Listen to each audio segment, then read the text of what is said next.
चलिए let's see this question क्या बोल रहे हैं। Let a circle C in complex passes through the point. एक सर्कल है जो कि इस पॉइंट से इस पॉइंट और इस पॉइंट से पास कर रहा है। अब इन तीनों ही पॉइंट्स की खासियत देखो क्या है। इन तीनों का जो डिस्टेंस फ्रॉम ओरिजिन है, देखो ना, इसका भी मॉड कितना है, 5 है। इसका मॉड भी 5 है, इसका मॉड भी 5 है। मॉड मतलब डिस्टेंस फ्रॉम ओरिजिन, ठीक है। तो डिस्टेंस ओरिजिन से बराबर है सबका। इसका मतलब ये होगा कि ये जो सर्कल है इसका सेंटर ओरिजिन ये रेडियस 5 ही है। बढ़िया है, तो फेवरेट है हमारा। And Z is a point on C such that the line through Z1 is perpendicular to line through Z to Z3, then the argument of Z2 is equals to what? ठीक है, geometry से चलेंगे अपन इसमें।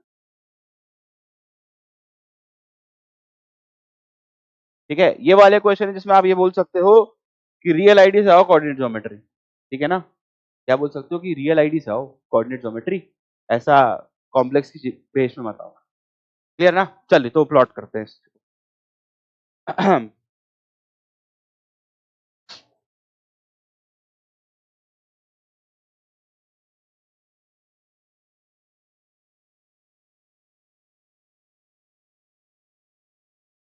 ठीक, थोड़ा सा छोटा करते हैं इसको यार, ऐसा अब वाहियात सा लग रहा है, थोड़ा ना अजीब सा लग रहा है। हाँ तो ये अपन मान लेते हैं ये अपना है डायग्राम। तो पहला पॉइंट कौन सा है भाई?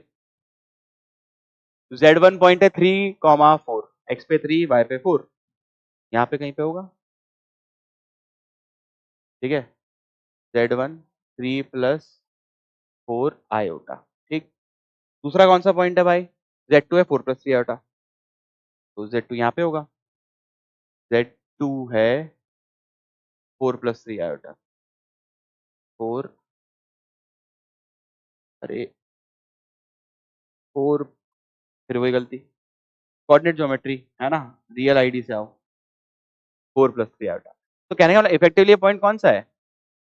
3,4 है ना, और इफेक्टिवली वाला पॉइंट कौन सा है? 4,3 है। अगर मैं कोऑर्डिनेट भी लेके जाऊं, उसको कार्टेशियन पे लेके जाऊं तो तीसरा कौन सा है भाई?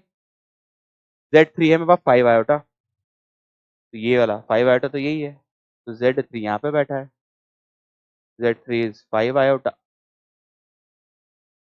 5 आयोटा, दैट मीन्स 0,5। ठीक, अब वो क्या बोल रहा है भाई? किसको किसको ज्वाइन किया? If the line through Z and Z, अच्छा Z को एक आर्बिट्री पॉइंट है, Z and Z1 is perpendicular line to Z2 Z3, Z2 Z3 को जोड़ दो, Z2 Z3 को जोड़ दो, इसको जोड़ने पर और इसको जोड़ने पर यहाँ पे कहीं पे Z होगा। ठीक है, ये दोनों एक दूसरे के परपेंडिकुलर आ गए हैं। बढ़िया बात है। तो अब मैं लाइन से चल जाऊं, ज्यादा बढ़िया रहेगा, सेंस बनाएगा, क्योंकि सर्कल का इक्वेशन देखो अब क्या है, x square plus y square is equals to, radius कितना है भाई? 5 का डिस्टेंस है ना, हाँ तो 25, 25। ठीक, मॉड क्योंकि 5 है, डिस्टेंस फ्रॉम द सेंटर 5 है। क्लियर है?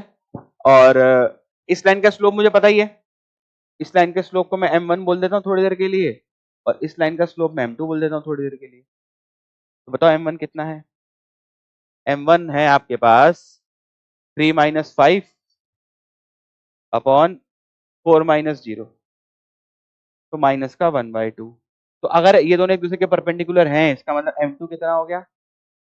m2 हो गया आपके पास 2, m2 2 है, वो पॉइंट आपके पास है, तो इक्वेशन लिख लेता हूँ मैं इस लाइन का। तो इस लाइन का इक्वेशन क्या आ जाएगा बताइए? Z1 Z का कार्टेशियन, कार्टेशियन में ना, Z1 Z का लिख रहा हूँ मैं कार्टेशियन में, तो क्या इक्वेशन आ जाएगा बताइए? y minus 4 is equal to 2 times x minus what 3। Clear है? तो ये आ जाएगा 2x माइनस y, और ये तरफ भेजेंगे तो 2, यानी कि y is equal to 2 times x minus 1, ये कुछ ऐसा आ जाएगा। अब मैं क्या करूंगा, कुछ नहीं, सर्कल के साथ सॉल्व कर लूंगा, इस सर्कल में तो आएगा ये वाला पॉइंट भी, कर दो सॉल्व, डार्क में पुट कर दो इसको, इस सर्कल में, इसको इस वाले में पुट कर दो सर्कल में, यहाँ से आप सॉल्व वॉल्व कर लेना। अब ये तो छोटा सा कैलकुलेशन बाकी है, अब इसमें कुछ है नहीं है सब विषय, तो आप सॉल्व करेंगे ना तो आपके पास x और y यहाँ से आ जाएगा। ठीक है, तो x आ जाएगा आपका -7/5, जहाँ तक मुझे ध्यान आ रहा है। ठीक है, और y आ जाएगा आपका -24/5, ठीक है। और डायग्राम से भी हमें दिख रहा है कि हाँ भैया थर्ड क्वाड्रेंट में जाने वाला है। तो अब मुझे निकालना है आर्ग्यूमेंट, इतनी मेहनत करी है मैंने आर्ग्यूमेंट निकालने के लिए। तो बस आर्ग्यूमेंट तो मुझे पता है क्या होता है। तो आर्ग्यूमेंट ऑफ जेड वो क्या होगा, थर्ड क्वाड्रेंट में है ना, इसलिए tan inverse mod of this, मतलब mod of y by x, तो दिस अपॉन दिस, तो 24/7 हो गया। और क्योंकि थर्ड क्वाड्रेंट में इसलिए -π, ठीक है। तो देख लेते हैं कोई ऐसा ऑप्शन है क्या। हाँ है ना, ये रहा, ठीक। तो रियल आईडी से आओ, कोऑर्डिनेट ज्योमेट्री है ना, ऐसे नहीं।